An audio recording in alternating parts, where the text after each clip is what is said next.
ही दोन दृश्य आपण सध्या पाहतोय। एकीकडे काश्मीरमधल्या स्थानिकांचं बघतोय, त्यांनी निषेध व्यक्त करत कॅन्डल मार्च काढला, तर दुसरीकडे पंतप्रधान मोदी आपण पाहतोय।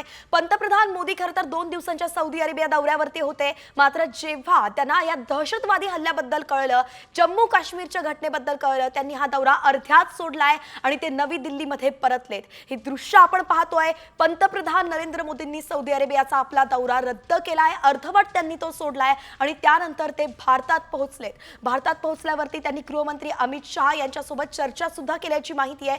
खरं तर अमित शहा हे थेट श्रीनगरसाठी कालच रवाना झाले आहेत आणि पंतप्रधान नरेंद्र मोदी हे सुरक्षा दलासोबत, संरक्षण विभागासोबत वारंवार संपर्कात आहे। नेमकं काय घडतंय, काय घडत नाहीये, या सगळ्या गोष्टींची त्यांच्याकडनं विचारपूस केली जाते, संवाद केला जातोय आणि लवकरच ते केंद्रीय सुरक्षा दलासोबत एक बैठक घेणार असल्याचं कळतंय।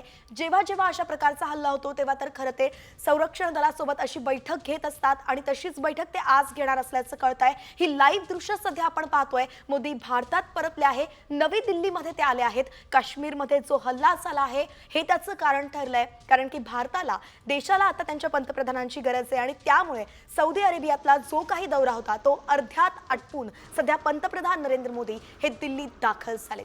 ही दृश्य आपण पाहतोय, विमानतळावरची ही दृश्य आहे, ज्या ठिकाणी नवी दिल्लीतली ही दृश्य आहे, जिथे आता पंतप्रधान मोदी भारतात उतरल्याचं कळतंय।